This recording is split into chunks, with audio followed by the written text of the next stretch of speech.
Hello and welcome to your Chapter 16 video lecture here in Marketing Principles. Today we're going to talk about advertising and public relations and sales promotions. You know, when people think about marketing, they often think marketing is synonymous with advertising. But as we know, advertising is really only one of the 4 P's, promotion, including the other 3 P's, which is price, product, and place or distribution. Today we're going to talk all about what advertising is and the different types of advertising and media buying and that type of thing. And then we're going to get into public relations and we're going to get into sales promotions. Emily is going to start the video with advertising and all about advertising. And then she's going to do part 1 and part 2. And then I will return with part 3, all about sales promotion, public relations, and trade promotions. So with that being said, let's get started with Chapter 16, Advertising and Public Relations. Hey guys, it's me. I'm back. I miss you guys, but today we are talking about Chapter 16, which goes through some elements of the promotion aspect of the 4 P's of marketing, advertising, PR, and sales promotions. I will be kicking it off, so let's get rocking. So advertising is probably the most popular form of promotion, but it's not the only one, obviously. So it's usually used for consumer goods, B2C, goods and services, and it's used globally. So a lot of companies will use the same tactics in different countries and just kind of switch the languages depending on where they're advertising. But there are some different restrictions around the world with advertising, so that's something that they kind of have to keep in mind. So a company's promotional spending is divided into measured and unmeasured media. Measured media is something that you can get some kind of results from. So if you do a social media ad, you're looking for people to click on the ad from their newsfeed, you can measure that. But if you're doing a buy one, get one free promotions in your store, you're not entirely sure if people come into your store and buy that specific product because they saw the promotion or they might have not seen the promotion. So in unmeasured media, it's really a correlation doesn't imply causation kind of thing. So what you can't see is catalogs and product placement. I think that's where my face is blocking. Next. Okay, market share, super important. So a lot of well-known brands don't advertise that much because they already have a ton of market share and people already know who they are because their brand is strong, because they did a lot of advertising early on. So someone like Apple doesn't advertise that much unless they have like a new product coming out, but they used to advertise a lot with those like Mac versus PC ads back in like the early 2000s. So that was when they were relatively new to the market and trying to gain market share in the computer space. So new brands with smaller market shares have to spend more on advertising and sales for 2 reasons. One is the advertising response function. So you have to get your market share to a certain level to even like make a profit with your sales. And then people require a minimum amount of exposure to something before it like sticks in their head. So you have to get in front of consumers a specific number of times in order for them to actually recognize your brand and maybe even consider buying from you.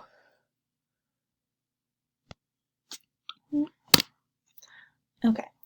So there is some debate about the effects of advertising on consumers, especially in the areas of like body image and photoshopping and not using real images of people. That kind of has a negative impact on some societal things.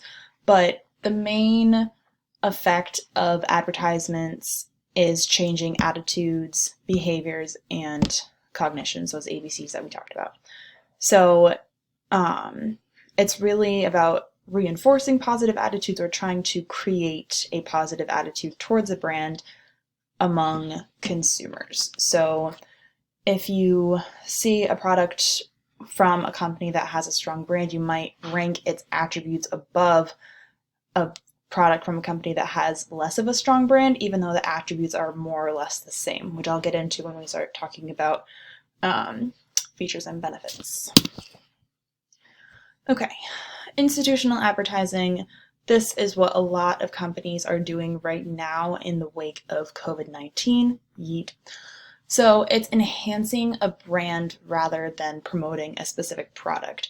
So that goes under advocacy advertising, especially during a time like this when it's kind of like a time of crisis or a time of chaos. Like brands want to express to the consumers in a way of CRM saying, this is what we're doing to help, this is what our brand stands for, and this is how we're acting on it during a time like this. Like I saw a Walmart ad where the CEO was saying, thank you to all of our Walmart heroes, like showing pictures of employees from stores around the country. And then there was another one from like hotels.com with Captain Obvious, and Captain Obvious was just telling everyone to stay home, which you should. So it's stuff like that. I know I'm getting a little sick of seeing stuff like that. Now my mom is too. We were talking about it last night. But that is a strategy that a lot of companies are taking on right now because there's a lot of questions about how to proceed with advertising in a time like this. So a lot of companies choose to go for advocacy advertising instead of going for more product-centric advertising right now. Speaking of which, product-centric advertising. So this is really talking about the features and benefits of your specific product, which I'll talk about more in the next slide, but it's, so think of that new iPhone 11 ad with talking about all of the different camera features. That is a product-centered advertisement. So pioneering advertising is stimulating demand for a new product or new product category. And I'm going back to nacho fries because nacho fries was a new product from Taco Bell, and they advertised pretty heavily because it was one of those things like it was for a limited time. So they wanted to stimulate that demand during that limited time. So the stage of the product lifecycle really determines the type of product advertising that you use. So for pioneering, that's really in the introductory stage of the product lifecycle. It gives you some in-depth information about the benefits and the features. And then when we get into the growth phase, we get into competitive and comparative advertising. The difference between these two is important, so pay attention. So when I think of competitive advertising, I think of Nike and their advertisements that are more on the social justice end because there's such competition in their space. So they kind of go for a more brand-centric thing. So like the Colin Kaepernick ad that they ran, he was, I'm pretty sure he was pictured wearing like Nike cleats or a t-shirt or something. There's always some type of product within there, but it's showing a different side of the product without talking about it specifically, but it's still centered around the product.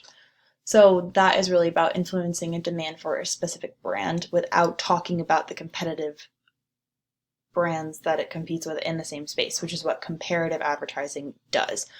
So where was I? This is really an us versus them kind of thing. So it's either pretty implicit or it can be very explicit. So the best example that I can come up with for comparative advertising is Sprint versus Verizon, with the guy that used to be in the Verizon ads and now he's like, I switched to Sprint. That guy's a snake. But it works because the actor switched from Verizon to Sprint, so that's their main selling point. And then a more implicit example would be something that I saw last night. It was a commercial for V8, that little like vegetable fruit juice. So it showed a can of V8 and then number of grams of sugar in it, and then it showed a bottle without like a label on it, but it was the same like shape as the Naked juice bottles, and it showed like how many grams of sugar were in like a Naked smoothie, but it didn't say the brand's name. So, and I think before the 70s you couldn't use another brand's name in a comparative ad. So now some people can, some people do, some people don't. So this is when growth is slow or when there's a lot of competition in the specific market. Ad campaigns. So this is, think of an ad campaign as a series of related ads focusing on a common theme, slogan, and set of ad appeals. Best example, Fisher's new ad campaign, hashtag I see myself. So they're running a ton of different ads for this campaign. There's a couple 30-second spots. There's some digital. There's a billboard, at least one. There's a couple TV ads. There's mobile banner ads. It's a whole shebang around the same message. I see myself at Fisher. Great example. Wow. So this is why we talked about why the Super Bowl is so important, because that is where companies start their ad campaigns. They see if they're effective, they see if people like them. If they're effective, they continue with the rest of the campaign, with the rest of the mediums that they're choosing to use. If it's not, they go back to square one, which might suck. So an advertising objective is the communication task that a campaign should accomplish for a specific target audience during a specific time period. So it's who, what, and when. And then the Dagmar approach stands for Define Advertising Goals for Measuring Advertising Results. So that looks at your target audience, your percent change in a specific measure of effectiveness, and then a time frame for the change. It's a SMART goal. Remember that. And then, so that's basically, you come up with your desired outcome and come up with how to measure it. Like, what are your metrics going to be? The AIDA model, so this stands for attention, interest, desire, and action, which kind of says that in the smaller bullets, but not very explicitly, so I decided to say it. So this is how you really create a campaign, and it's going to depend on a lot of things. I think we get into it in a couple of slides, but I think one huge thing about an ad campaign is what target market are you looking for? Like, what mediums do they use that you can reach them the best in the most cost-effective way? So it starts with attention, then get their interests, get their desire to buy the product, and then have that be strong enough to lead to the actual action of buying the product. Here we go, product benefits. This is what I was talking about. So very, very important. Please understand the difference between features and benefits. So, or features and attributes are pretty synonymous. So an attribute is a feature of the product. Like, for example, my notebook is orange. That is an attribute, that is a feature. A benefit of my notebook being orange is that I can color code with my orange folder. That is a benefit of that specific feature. Some benefits will speak to consumers more than others. So if I go to a different place and they have the same orange notebook, I'm like, yeah, okay, but can I color code? Because that benefit is important to me. It might not be important to other people, but it's important to me, so that's what I'll look for, even if the features are more or less the same between the two products. So benefits is what consumers get by using that specific product from that specific company.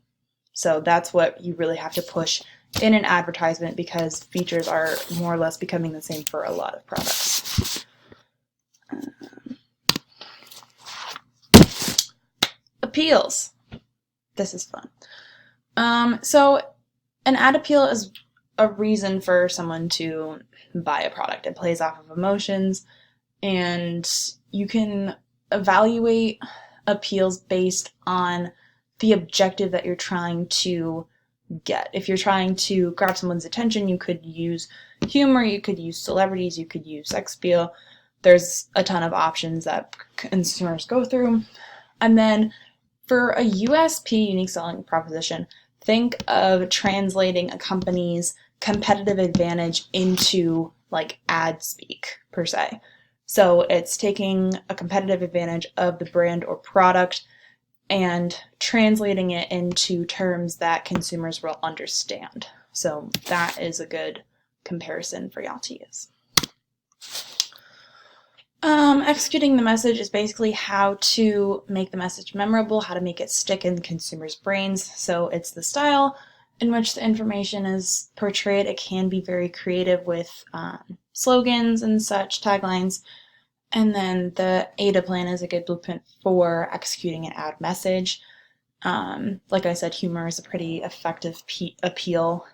That's what me and Sikra have found by coding our Super Bowl commercials every year. Fun project. And then post-campaign evaluation. This is important. It can be before or after the campaign happens. So there's a couple of monitoring techniques that you can use. Focus groups, there's usually a couple options that people evaluate to decide how a company should proceed with a campaign. So a focus group can like pick one, and that's the one that they'll use. So you can use surveys, Qualtrics plug, but it's pretty important to decide how to measure the effectiveness of your campaign.